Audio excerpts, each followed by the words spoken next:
This evening, Police and Regional Division 4C level up with body camera training.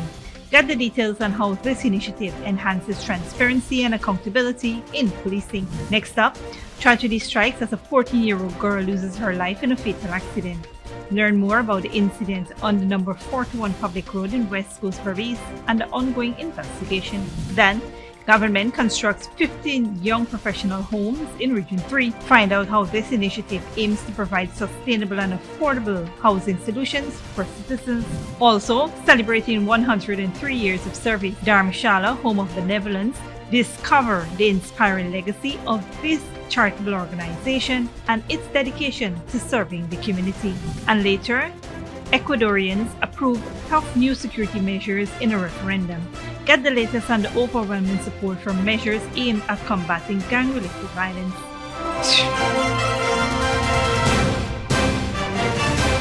Welcome to this broadcast of Channel 2's Headline News Update for April 22nd, 2024. I'm Baby Bacchus. Thank you for joining us. First up, a family is left grieving as their 14-year-old daughter tragically lost her life in a fatal accident on the number 41 public road in West Coast Berbice on Sunday, April 21st. The teenager, Renisha Small of Paradise Village, West Coast Berbice, was a student at Belladrum Secondary School. The incident involved a motor car driven by Thomas Crawford and Small, who was a pedestrian.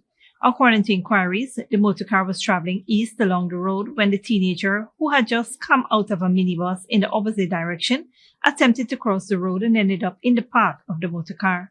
The collision resulted in Small sustaining critical injuries, and despite being rushed to Fort Wellington Public Hospital, she succumbed to her injuries. Crawford, the driver, underwent a breathalyzer test which indicated alcohol consumption. He has been served with a notice of intended prosecution and is currently in police custody. Investigations into the incident are ongoing, and the body of the deceased girl awaits a post-mortem examination at Bailey's funeral home. In other news, Police and Regional Division 4C conducted training sessions for ranks on using the newly acquired body cameras and their functions on Saturday, April 20th. The training, facilitated by the division's Information Technology Department, aimed to familiarize ranks with the new body camera's operational features. These types of training are part of the division's ongoing efforts to enhance transparency and accountability in policing. Officers were instructed on how to use the body cameras properly and were provided with a comprehensive overview of their functions to ensure effective implementation into their daily duties. The introduction of body cameras is a significant step towards modernizing policing practice and enforcing public trust within the community. On a different note, the government, through the Ministry of Housing, continues to take significant steps towards providing sustainable and affordable housing solutions for its citizens by constructing the first 50 young professional homes in the Lenora, Grodenveld area, Region 3. Minister of Housing and Water Colin Crowell announced this initiative during his recent inspection of the housing areas in the region. The project is part of the government's National Housing Program, which aims to encourage home ownership and reduce the backlogs of house lots. We do have a demand now of persons coming forward to request the young professional houses. So over the next few weeks, the housing department, the projects department will be embarking on the procurement process to engage contractors for us to start building on that side for young professional houses. Efforts are being made to ensure that construction stays within reasonable budgets despite rising building material costs. So it's not like, as I normally say, it's not a real estate business where we're just building and looking for profit. There's no profit in this.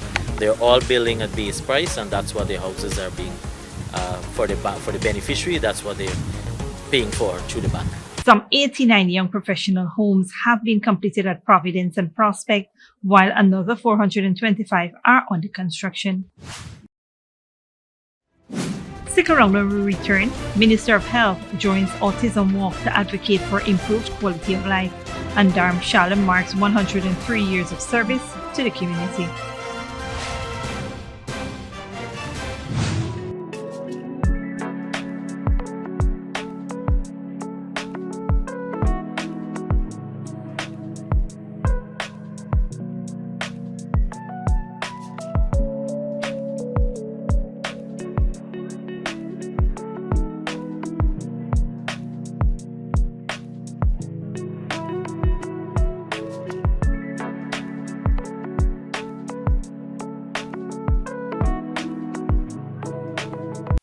This Mother's Day, celebrate in style and give mom the chance to win big. Simply top up with $1,000 or more for a chance to be one of 5 lucky winners of a brand new, fully stocked French door fridge with groceries worth over $550,000 each. One winner will be selected weekly from April 5th to May 9th. Start topping up today. Digicel, the network for everyone, everywhere. Good girl forget things. What's the problem, Granny? I want money for borrow for those surgery. I was dancing and I fall and fracture my hip. If you need some quick money, you should check Lender's Jewelry and Pawn Shop. Lender's Jewelry and Pawn Shop, Lot 238 South Road Border, Georgetown. Get jewelry made to order in just 72 hours. We also accept vehicles. Lender's, best rates, longest payback period. Boys, I get through. Plus, I could dance again. Lender's Jewelry and Pawn Shop.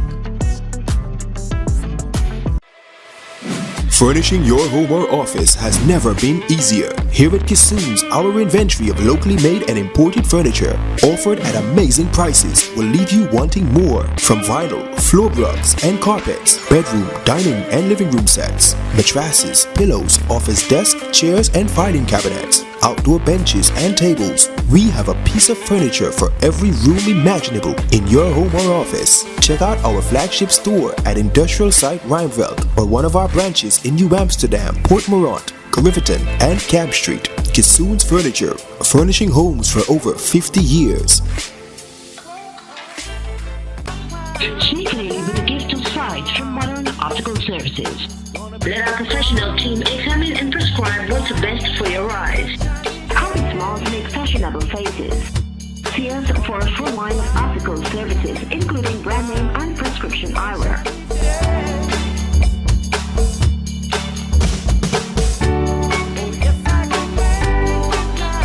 Modern Optical Services, 316 Mill Street, Georgetown, telephone 226-1082. Welcome back. Minister of Health, Dr. Frank Anthony, joined numerous participants in an Autism Walk on Sunday to heighten awareness and advocate for an improved quality of life for individuals with autism. The walk commenced at the Burnham Basketball Court and concluded at the National Park in Thomasland, Georgetown, which aimed to shed light on the condition prevalent among many Guyanese families. Minister of Health, Dr. Frank Anthony, underscored the significant impact of the organizations aiding families affected by autism. He stressed the importance of continuous awareness raising to foster better understanding and support networks for individuals with autism and their families.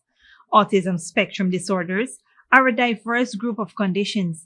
They are characterized by some degree of difficulty with social interaction and communication. Other characteristics are typical patterns of activity and behaviors, such as difficulty transitioning from one activity to another, a focus on details, and unusual reactions to sensations.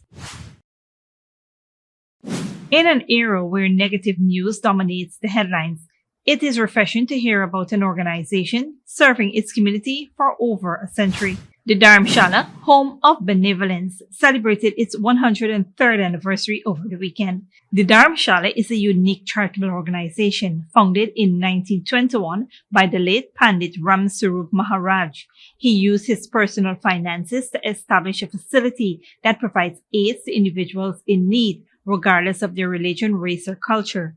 After his passing in 1950, his elder son, the late Hari Saran Ramsarup, continued the legacy of the DAR Shala Home of Benevolence, ensuring its mission of serving the community remains steadfast for another 65 years. In 2013, a third generation took over with Kala and Pamela Ramsarup, daughters of Hari Saran, at the helm. The DAR Shala operates several buildings at Alboistang and Kanji Berbice, each dedicated to a specific humanitarian cause. These facilities offer their services free of charge, demonstrating the organization's commitment to serving the community. As the DAR Shala celebrates 103 years of existence, the management board emphasizes that the organization was founded on divine inspiration by the late Pandit Ramsarup. They would like to thank those who have supported the organization over the years. Their continued support enables the organization to tirelessly serve and provide for the community. We wish them all the best in the future and look forward to hearing about their continued success in serving the community. Don't go away after the break. Senegal's counterfeit money and drug bust, millions in fake banknotes, cocaine seized, and China's floods. Tens of thousands forced to flee rent and water.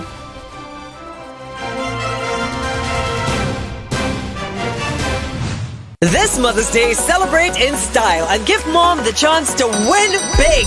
Simply top up with $1,000 or more for a chance to be one of 5 lucky winners of a brand new, fully stocked French door fridge with groceries worth over $550,000 each. One winner will be selected weekly from April 5th to May 9th. Start topping up today. Digicel, the network for everyone, everywhere. Welcome to Fortune Investment Company, your #1 eco-friendly cleaning and janitorial company in Guyana. At Fortune Investment Company, we specialize in commercial and residential cleaning. Whether it's your home or office, our experienced team is detail-focused and take pride in providing excellent services to make your spaces sparkle. Restaurants and kitchen cleaning? Aren't you tired of hearing your chef complain? Keep your culinary spaces spotless and hygienic with our dedicated maintenance services. Floor scrubbing and polishing? Elevate the look of your home or business. Give your floors a new lease on life with our professional scrubbing and polishing. But that's not all. We also offer power washing and steam cleaning. Say goodbye to dirt and moss. Our power washing services will leave your surfaces looking brand new. Revitalize your carpets, mattresses, and chairs with our thorough steam cleaning services. When you want someone to clean your space with care and without the unhealthy chemicals, you want Fortune Investment Company. Call us now at 646-0405 or 689-7558 or 639-6365 or visit us at 3430 Jacksonville Housing Scheme, North Rumville, to schedule your cleaning and janitorial services. Visit our business pages at Fortune Investment Company to learn more about our services and promotion. Fortune Investment Company, where cleanliness meets perfection, because a clean space is a happy space. And remember, we do the dirty works while you stay clean. Good girl forget things.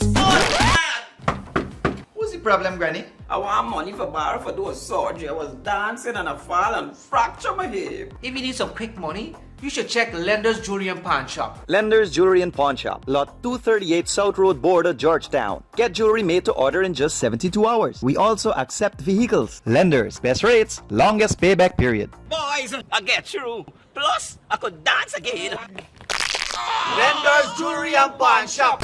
Sneakily with a gift of sight from Modern Optical Services. Let our professional team examine and prescribe what's best for your eyes. How small to make fashionable faces. See us for a full line of optical services, including brand name and prescription eyewear.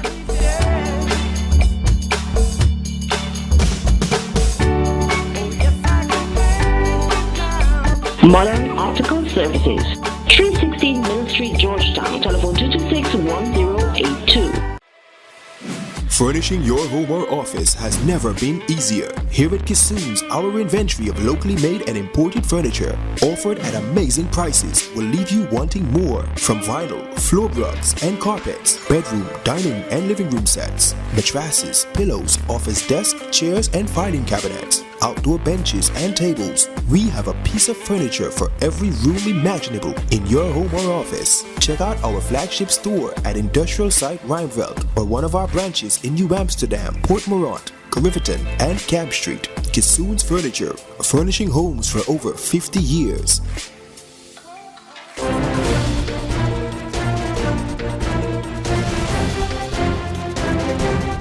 Welcome back. Now we take a look at what's happening in the region and around the world. The Eastern Caribbean Court of Appeal has rescheduled the hearing of the COVID-19 vaccine mandate case to May 2nd. Initially set for February 1st, the hearing was adjourned due to an unavailable judge. The case involves public sector workers dismissed under the St. Vincent and Grenadines government's vaccine mandate, later deemed illegal by the High Court. Justice Isu Hari ruled against the government in March of 2023, ordering reinstatement and compensation for affected workers. The government appealed, leading to the upcoming hearing.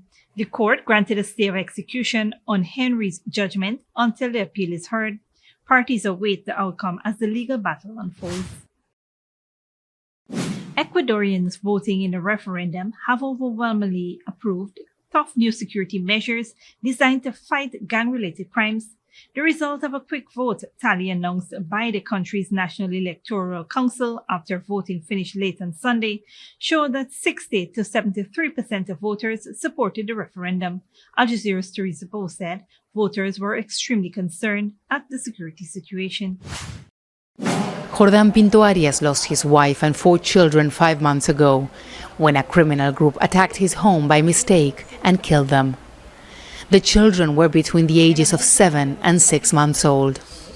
Jordan is angry and wants security forces to put an end to violence in his country. Some people tell me that it seems nothing happened to me, but I'm keeping it inside. I'm devastated. I try every day not to go mad. On Sunday, Ecuadorians headed to the polls to vote on a referendum to decide their country's future. People have to mark with a yes or no 11 questions. You can see them right here. 5 of them are meant to reform the country's constitution, and they're mostly related to the current security situation, whether people would like to see the military to patrol with the police, also, for example, allowing criminals to be extradited to other countries. The majority of the population voted yes to all the security questions. Ángel Mendoza says the situation needs to change. The country's destroyed because of criminal groups. Now that Noboa is in power, maybe we can see something change. The results are seen as a sign of support for President Daniel Noboa's hardline security plan to fight against criminal organizations that have taken control over large parts of the country.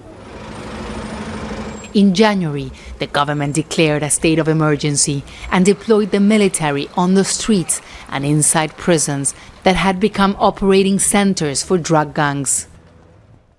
On the day of the referendum, a prison warden was killed in a restaurant, showing just how difficult battling gangs continues to be. For many, Noboa is trying to imitate the security plan of El Salvador President Nayib Bukele. He managed to reduce gang-related violence in his country.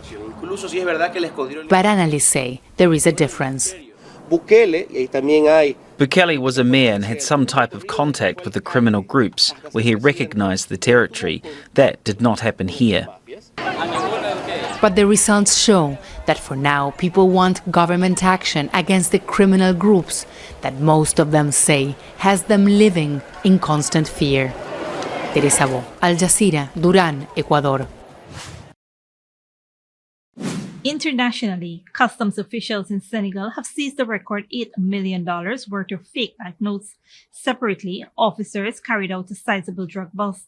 All this is part of a drive to fight crime and corruption by Senegal's new elected government. Al Jazeera's Nicholas Haig reports. One record seizure after the other. This is the latest by Senegal's police. These black notes are fake money, worth 5 billion CFA francs, or the equivalent of about $8 million, found in the back of a car parked at a small guest house in Senegal's southern region of Casamance. This video circulating on social media appears to show how the notes are transformed into counterfeit US dollars using powder and chemicals. 4 men have been arrested, 2 of them foreigners. This comes days after 1 ton of cocaine worth nearly $150 million was found hidden in the back of a truck. Both of these record seizures come from tip-offs from whistleblowers. Senegal's new government has made fighting corruption a priority, a pledge made by its new young president Bassirou Diomaye Faye.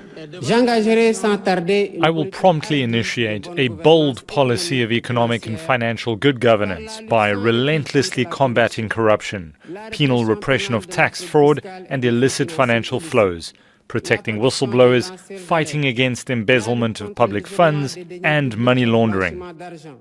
Before the elections, Faye and now Prime Minister Ousmane Sonko were sent to prison after they denounced state corruption and the criminal activities of previous government officials. The court saw their claims as defamation. Faye and Sonko want to introduce a new law to protect whistleblowers. There is a culture of fear. No one really wants to denounce illegal activities because it's not easy given the reprisals. So to have a law that can protect whistleblowers, it can encourage others to break their silence and reveal crimes. Senegal's new leadership is asking all those who have stolen from the state to return the money or face justice. Custom officials as well as government authorities who were once accused of being corrupt or ignoring crime now appear eager to show they are doing their work for a Senegalese public that wants to see an end to impunity. Nicholas Hawk, Al Jazeera, Dakar. Finally, emergency plans have been activated in southern China after heavy rains caused severe flooding. More than 80,000 people have been moved to safety in Guangdong province. Several villages have already been cut off. Al Jazeera's Katrina Yu reports. Parts of Guangdong province in southern China are underwater after record rainfall over the weekend. Torrential downpours caused rivers and reservoirs to overflow, forcing tens of thousands of people to be moved to safety. The cities of Shaoguan and Qingyuan are among the worst hit. In one area, the river level rose by 7 meters. Farmlands and villages have been flooded. Landslides have damaged property and blocked roads. Emergency teams were deployed to help those stranded, including 700 students trapped in school dormitories. People here say extreme weather events have worsened in recent years. Since 2 years ago, the rainfall started to get relatively heavy. And this year, in the past, the floods rarely rose to this point. At least the floods got drained. Many businesses and homes have been submerged, but some residents were prepared. Flooding reached the ground floor and above. Basically, is way over the ground floor. But measures were all taken in advance. The residents already left. Power outages have affected more than 1 million households, and transport has been disrupted, with numerous flights and trains delayed or cancelled. Rains eased on Monday, but many waterways in Guangdong's Pearl River Delta remain swollen and above safety limits. Authorities have described the situation as grim, with more storms forecast for later this week. Municipal governments have been told to prepare shelters and emergency supplies, fearing the worst is still to come. Katrina Yu, Al Jazeera. This brings us to the end of the regional and global news coverage. Up next is the 3-day weather forecast.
And that's Safe TV2 headline news for this Monday evening. As we take our leave, we invite you to follow us on Facebook and YouTube.